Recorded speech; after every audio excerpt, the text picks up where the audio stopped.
मुख्यमंत्री विष्णुदेव साई की अध्यक्षता में हुई मंत्रिपरिषद की बैठक में 7 महत्वपूर्ण प्रस्तावों को मंजूरी दी गई।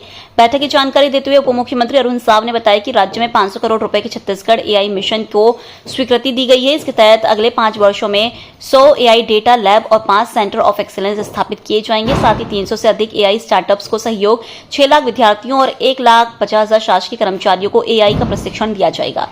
कैबिनेट ने राज्य में पहली बार heavy earth moving equipment manufacturing plant स्थापित करने के लिए बीईएमएल को रियायती दर पर भूमि आवंटित करने का भी फैसला लिया। इसके अलावा लोक निर्माण विभाग में WAMIS डिजिटल सिस्टम लागू कर निर्माण कार्यों की स्वीकृति, भुगतान और गुणवत्ता की रियल टाइम निगरानी सुनिश्चित की जाएगी। बैठक में मुख्यमंत्री ग्राम सड़क एवं विकास योजना में संशोधन, अंजो विजन 2047 के लिए ADB की तकनीकी सहायता परियोजना, योजनाओं के पारदर्शी संचालन के लिए SSNA मॉडल लागू करने और CSPGCL को 200 करोड़ रुपए तक के बॉन्ड NCD जारी करने की मंजूरी भी दी गई। सरकार का कहना है कि इन फैसलों से निवेश, रोजगार, पारदर्शिता और अधोसंरचना विकास को नई गति मिलेगी। आज कैबिनेट की बैठक मुख्यमंत्री विष्णुदेव साई जी की अध्यक्षता में संपन्न हुई है। बैठक में अनेक महत्वपूर्ण निर्णय लिए गए हैं। उन निर्णयों में मंत्रिपरिषद ने छत्तीसगढ़ राज्य आर्टिफिशियल इंटेलिजेंस मिशन को मंजूरी दी है। इस मिशन का उद्देश्य राज्य में सुशासन, नई तकनीक, कौशल विकास और डिजिटल अर्थव्यवस्था को बढ़ावा देना है। यह मिशन 5 वर्षों के लिए होगा, जिस पर 500 करोड़ रुपए खर्च किए जाएंगे। इस मिशन के तहत 100 एआई डेटा लैब बनाई जाएगी, 5 सेंटर ऑफ एक्सीलेंस स्थापित किए जाएंगे, 300 से अधिक एआई स्टार्टअप्स को सहायता दी जाएगी, 6 लाख विद्यार्थियों और 1,50,000 सरकारी कर्मचारियों को एआई का प्रशिक्षण दिया जाएगा।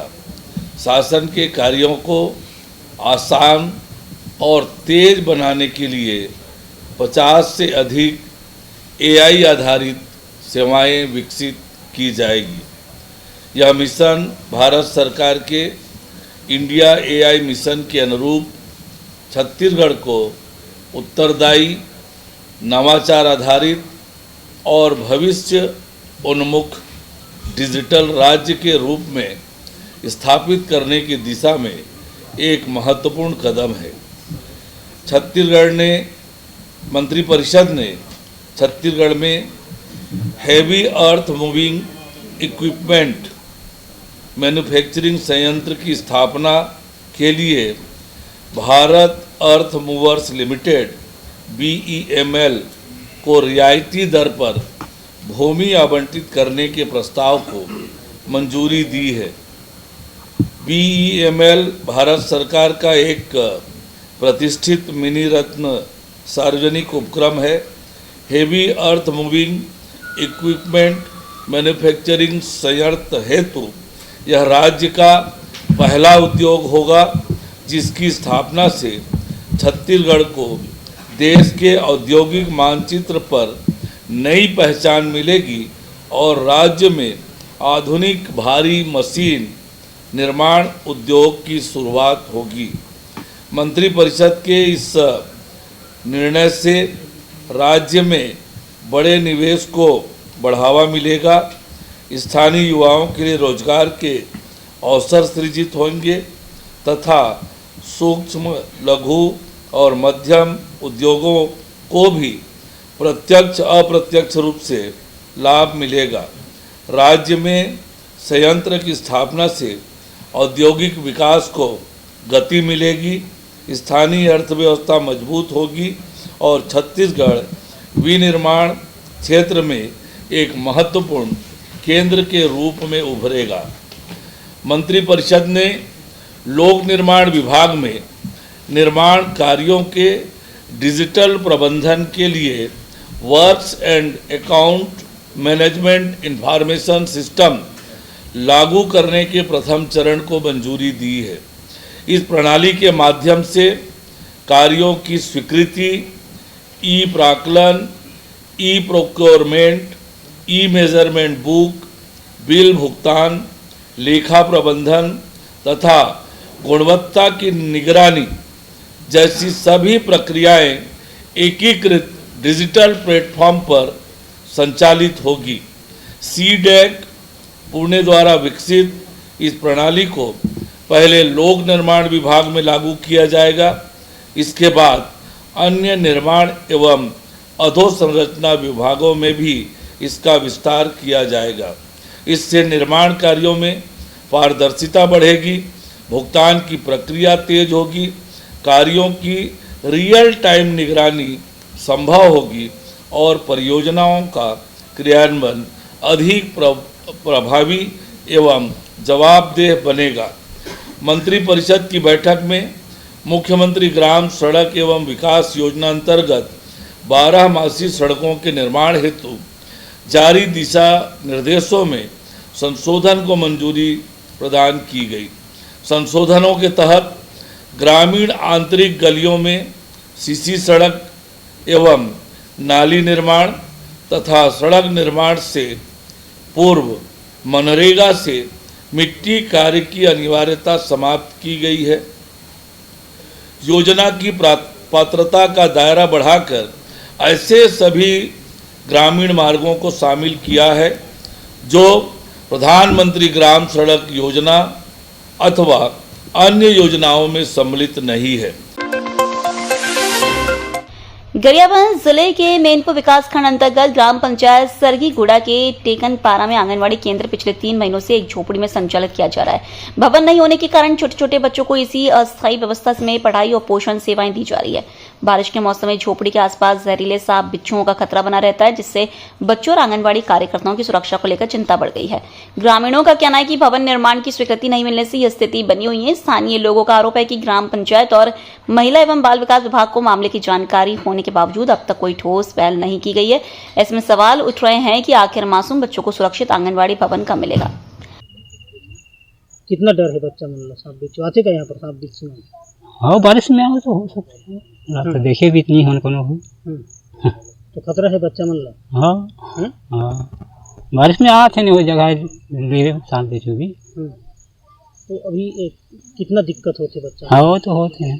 तो का बरनी बना थे भवन? वो जानी हम पता नहीं पंचायत वाला मन कैसे औरत है जो अनजानी हो, हम तो किसानी आदमी।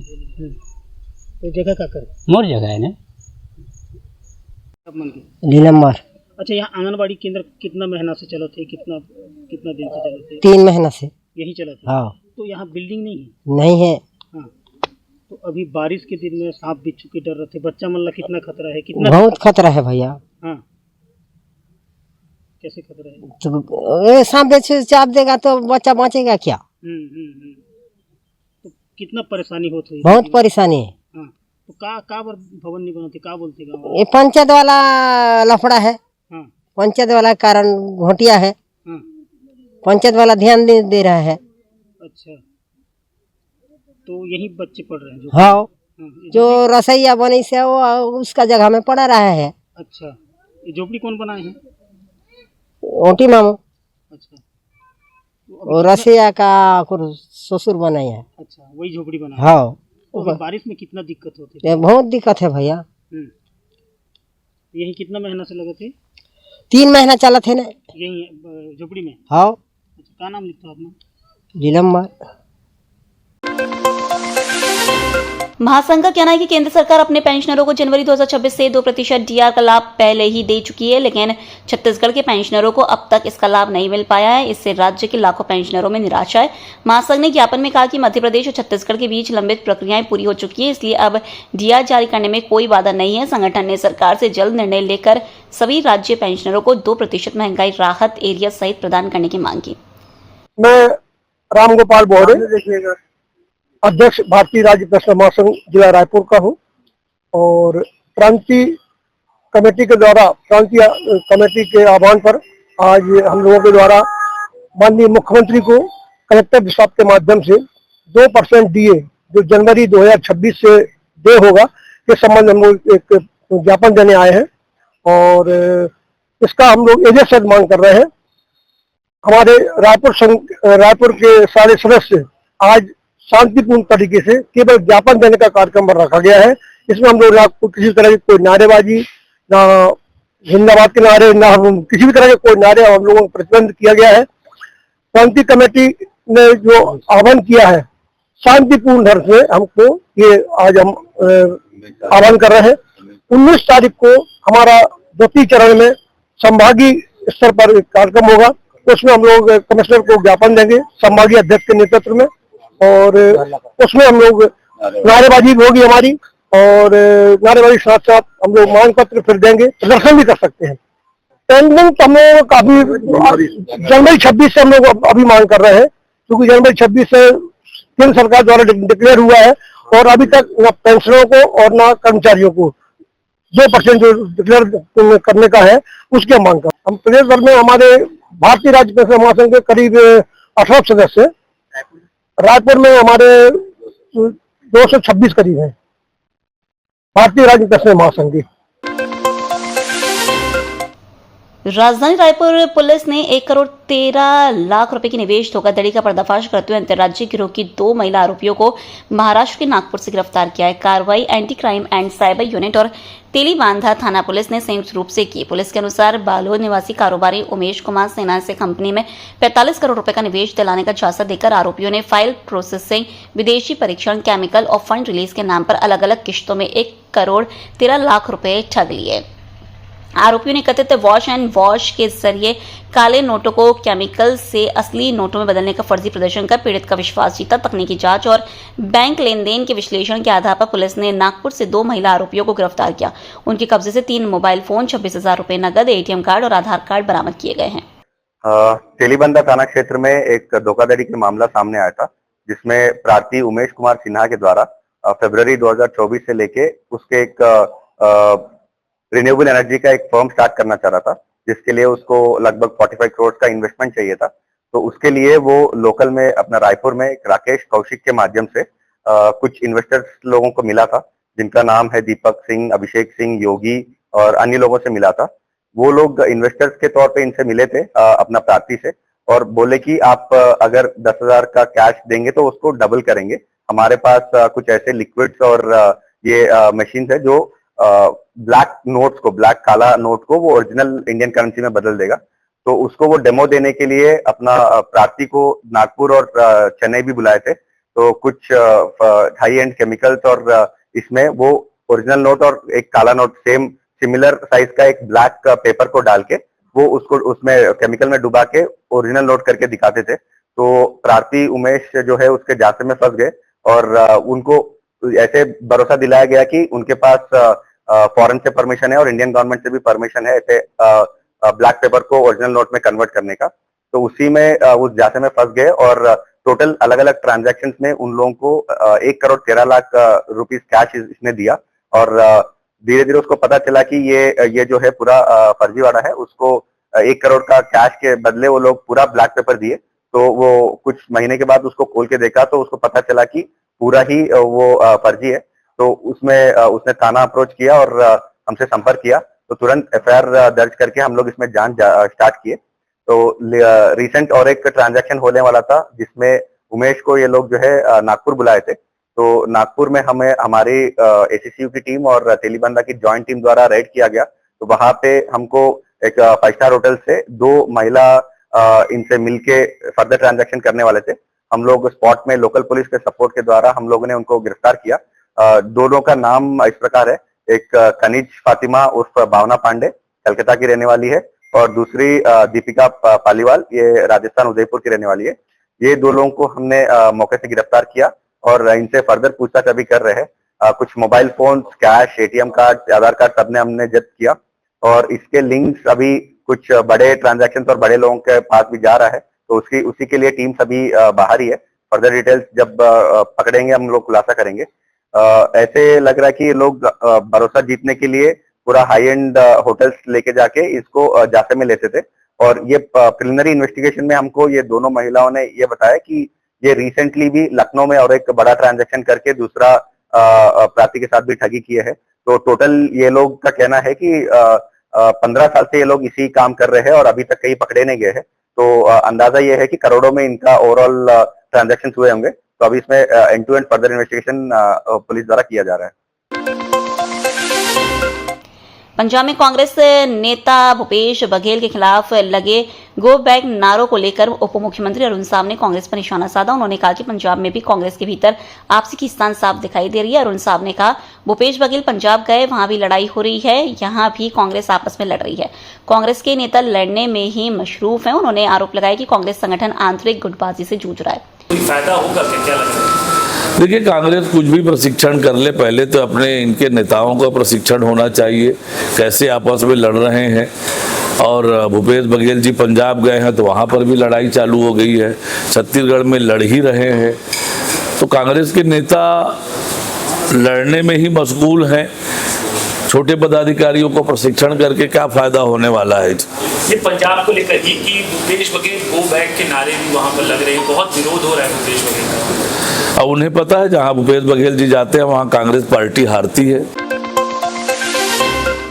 सामान्य प्रशासन विभाग द्वारा 3 वर्ष से एक ही स्थान पर पदस्थ कर्मचारियों के तबादले के आदेश जारी किए जाने पर कांग्रेस के बयान का उप मुख्यमंत्री अरुण साव ने जवाब दिया। अरुण साव ने कहा कि जिस कांग्रेस के शासनकाल में तबादला उद्योग चलता था, उसे इस मुद्दे पर टिप्पणी नहीं करनी चाहिए। उन्होंने कहा कि प्रशासनिक आवश्यकता के अनुसार समय समय पर तबादले किए जाते हैं। उप मुख्यमंत्री ने कहा कि प्रशासनिक व्यवस्था में कसावट लाने, कार्यों में गति बढ़ाने और बेहतर कार्य प्रणाली सुनिश्चित करने के लिए स्थानांतरण एक आवश्यक प्रक्रिया है। अधिकारियों को हटाने से कुछ नहीं होगा, सरकार के मंत्रियों को इस्तीफा देना चाहिए। देखिए, जिस कांग्रेस की सरकार में तबादला उद्योग चला है वो इस तरह की बातें ना करे। प्रशासनिक आवश्यकता के आधार पर समय समय पर ट्रांसफर होते हैं और राज्य सरकार को इस तरह के निर्णय लेने पड़ते हैं ताकि प्रशासनिक कसावट आए, काम में गति आए और राज्य के अधिकारी होने के नाते उसकी उपयोगिता हो।